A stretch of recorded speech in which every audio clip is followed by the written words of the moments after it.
Hi hello నమస్తే, నేను మీ Deepthi and welcome to my channel HD Deepti.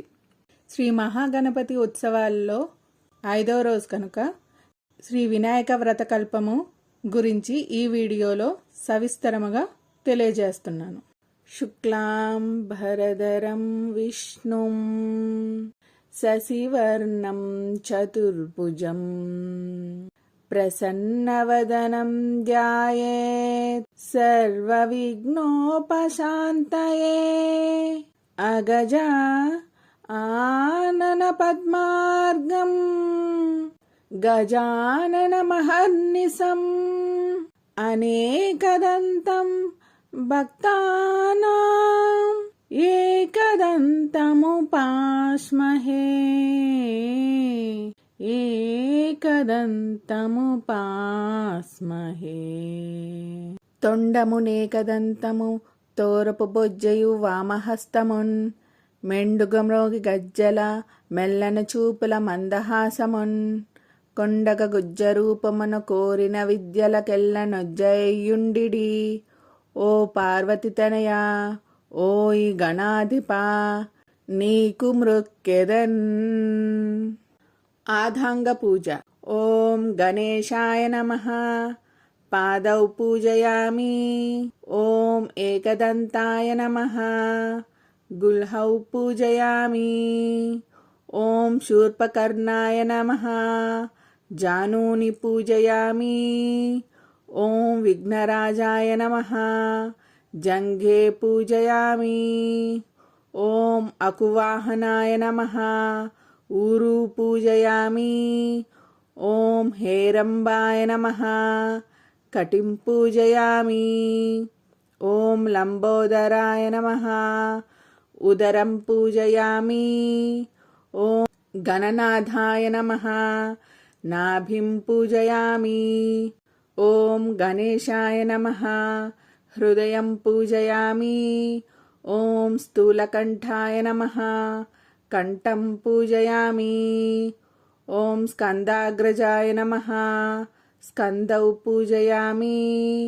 ఓం పాశహస్తాయ నమః. హస్తౌ పూజయామి. ఓం గజవక్త్రాయ నమః. వక్త్రం పూజయామి.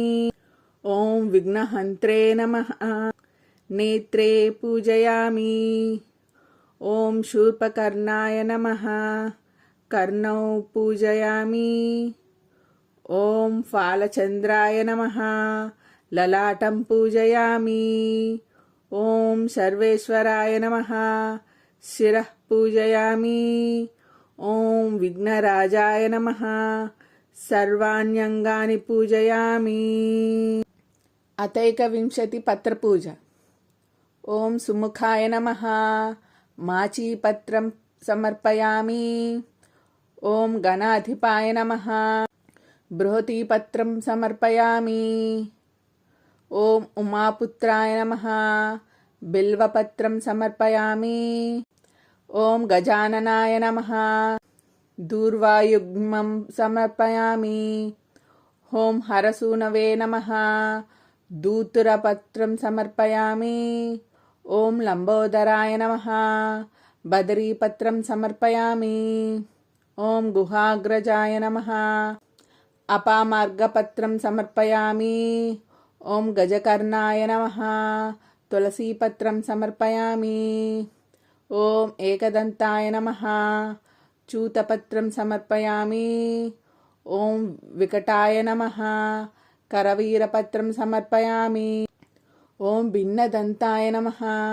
విష్ణుక్రాంతపత్రం సమర్పయామి. ఓం వటవే నమః. దాడిమీపత్రం సమర్పయామి. ఓం సర్వేశ్వరాయ నమః.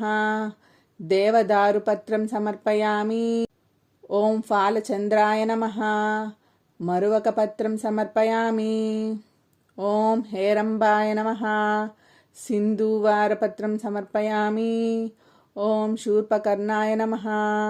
జాతీపత్రం సమర్పయామి. ఓం సురాగ్రజాయ నమః. గన్నకీపత్రం సమర్పయామి. ఓం ఇభవక్త్రాయ నమః. సమీపత్రం సమర్పయామి. ఓం వినాయకాయ నమః. అశ్వత్థపత్రం సమర్పయామి. ఓం సురసేవితాయ నమః. అర్జునపత్రం సమర్పయామి. ఓం కపిలాయ నమః. అర్కపత్రం సమర్పయామి. శ్రీ గణేశ్వరాయ నమః.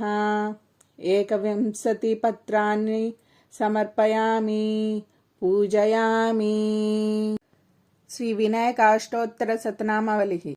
ఓం గజాననాయ నమః. ఓం గణాధ్యక్షాయ నమః.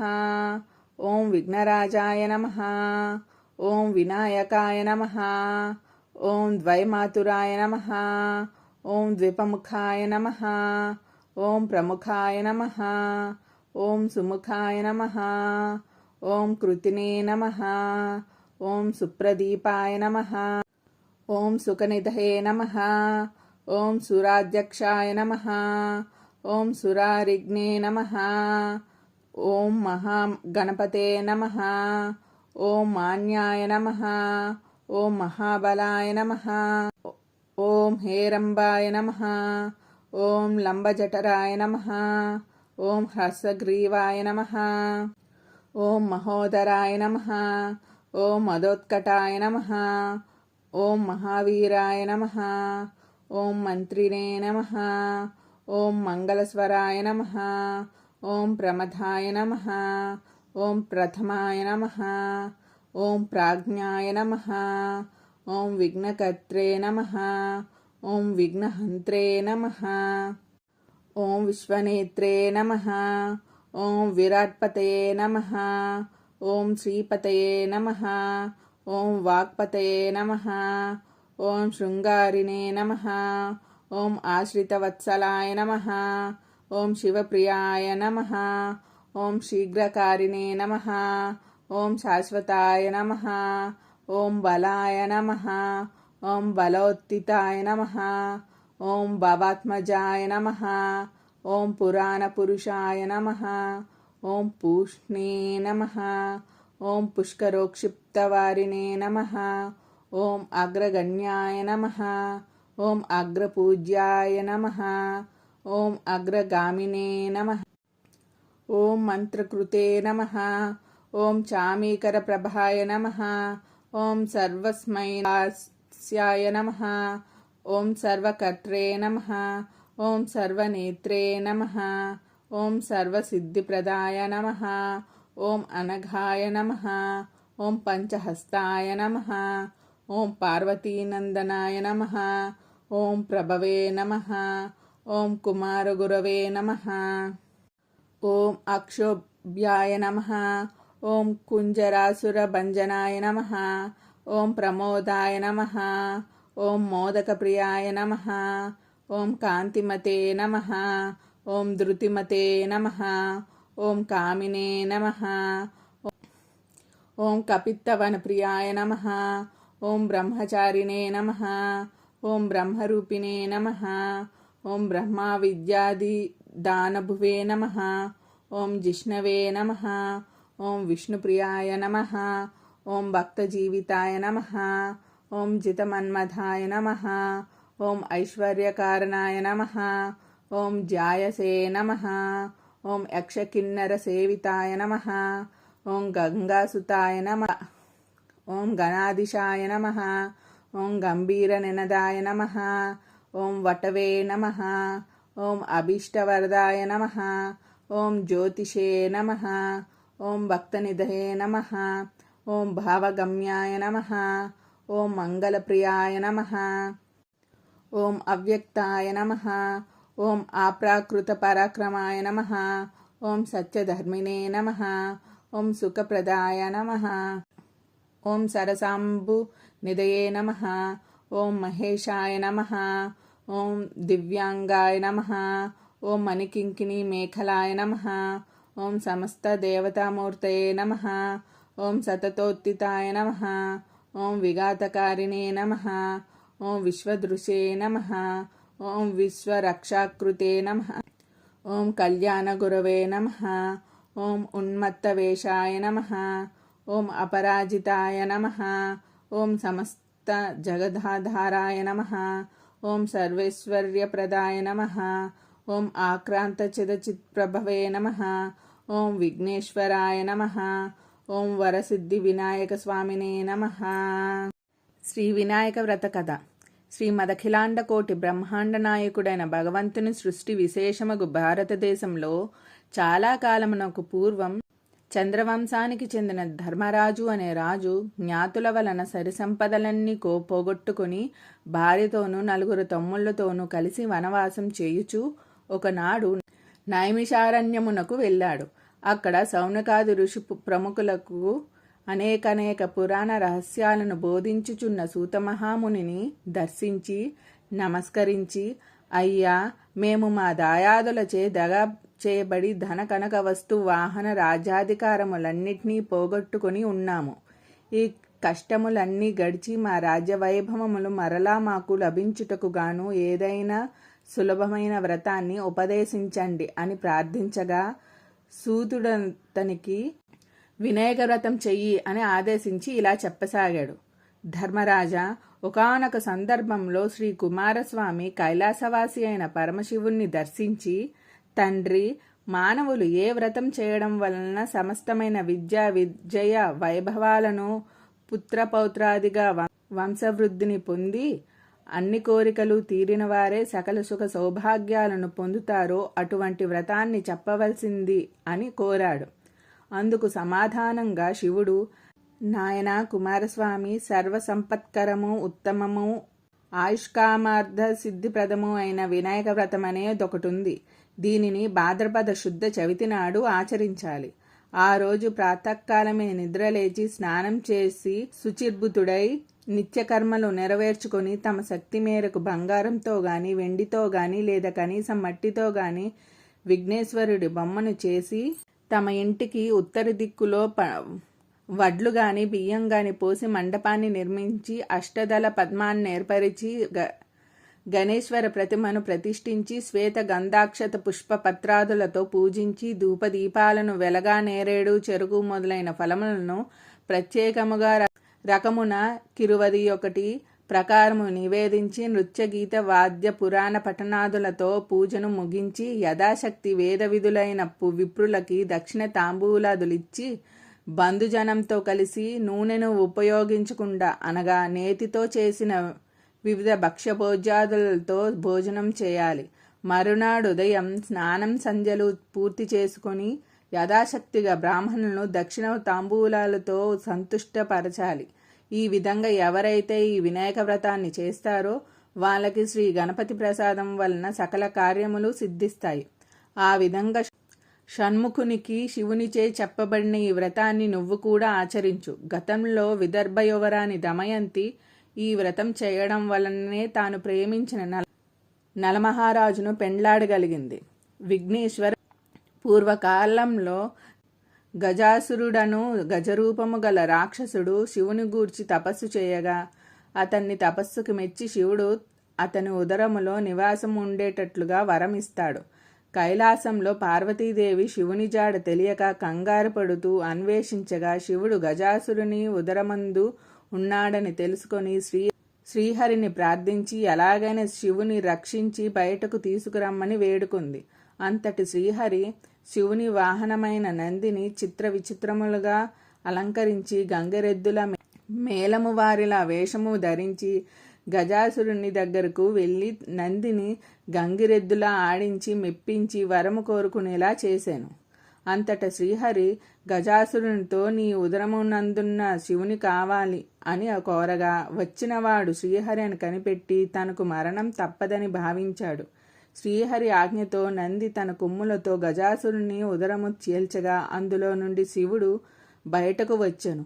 అంతటా శివుడు గజాసురుని తలకు త్రిలోక ఆధిపత్యము ఇచ్చనని వరము ఇచ్చి గజాసురుని తలతో కైలాసమునకు వెళ్ళెను. వినాయకోత్పత్తి.